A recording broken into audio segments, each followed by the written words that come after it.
This week on Under the Radar, how Richard Di Natale tried to stop me from going to Parliament House to hear Milo Yiannopoulos speak. So a few days ago I mentioned that Senator David Leyonhjelm will be hosting a Q&A event with Milo at Parliament House on Tuesday, December 5th. And as mentioned, this will be closed to the public but live streamed on Facebook.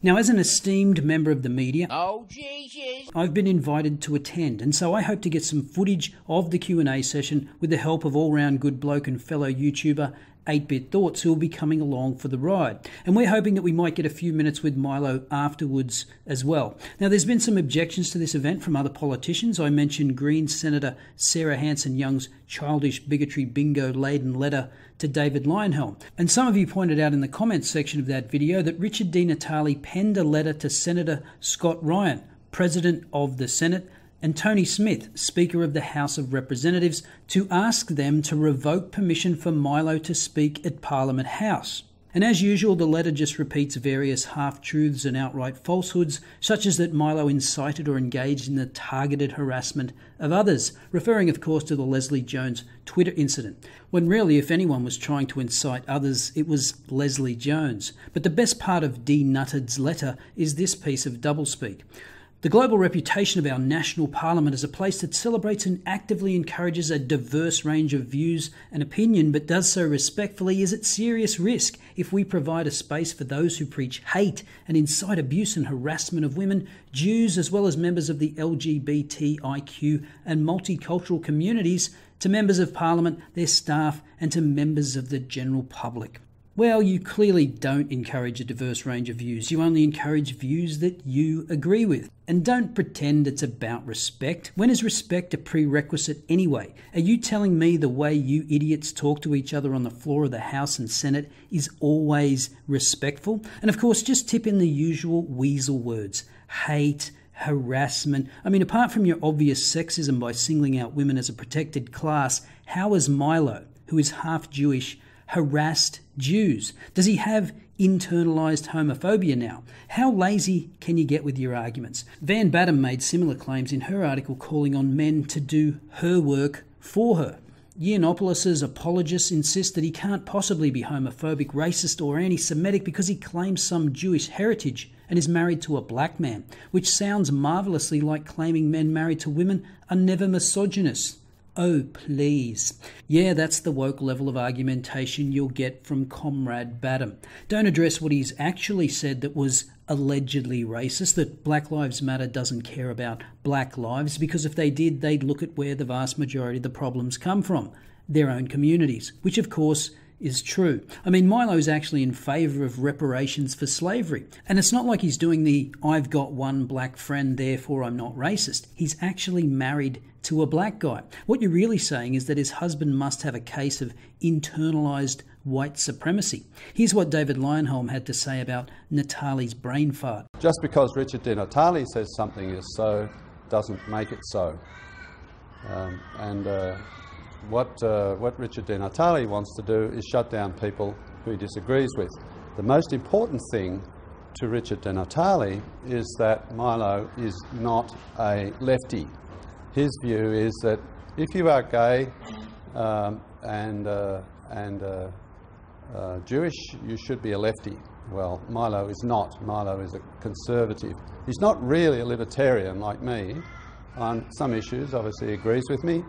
Well, I agree with him, others that we disagree, but I think it's sufficiently interesting to allow him to have a forum in Parliament House. We hear all kinds of weird and wonderful opinions in Parliament House, including those of Richard Di Natale's. So I can't see how Milo's opinions would be any more weird and wonderful than Richard Di Natale's would be. And free speech really matters the most when it's the speech of somebody who you really don't want to hear. Their views are really reprehensible, and you don't want to listen, and you don't have to, of course. Free speech does not include any obligation to listen, but free speech matters the most when it concerns the speech that you don't like. That's when it matters most. Good point. As the late great H.L. Mencken said, the trouble with fighting for human freedom is that one spends most of one's time defending scoundrels, for it is against scoundrels that oppressive laws are first aimed, and oppression must be stopped at the beginning if it is to be stopped at all. It's very easy to stand up for speech you agree with, but the test of your commitment to a diverse range of views, as Natale puts it, is to stand up for the speech of those that have the most detestable things to say. David Leyonhjelm also wrote a piece that appeared in the Telegraph on Thursday noting the hypocrisy of another MP, this time from the Labor Party. Labor MP Andrew Leigh said our democracy did not need to hear from Yiannopoulos because his views are the antithesis of an open, multicultural, outward-looking Australia. This from the bloke who wrote a book titled, without a hint of irony, Choosing Openness. So much for keeping the conversation open. He goes on to say in the same article, the sad truth is that in Australia today, the opinions of people such as Yiannopoulos are too complex for those who want to keep the debate black and white and infantile. Like the poor bleeding sheep in George Orwell's Animal Farm, the blinkered followers of the alt-left unquestioningly follow their self-appointed porcine leaders, chanting PC good, Milo bad. Another irony in all this hand-wringing is the authoritarian nature of the desire to censor on the one hand and the claims against Milo being a white supremacist or Nazi sympathiser on the other.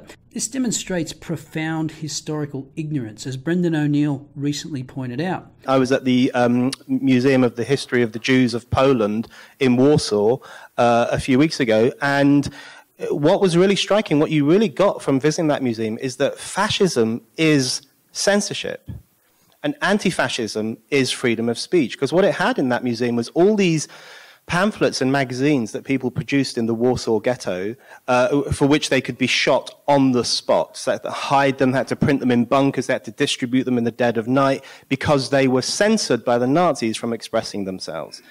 Nazism is censorship. That's what it is. Anti-fascism is freedom of speech. If you are attacking freedom of speech, you are not an anti-fascist. That is the bottom line of this discussion. You are far more... You are far more like the other guys. You are far more like the guys who threatened to kill Warsaw Ghetto Jews for publishing pamphlets.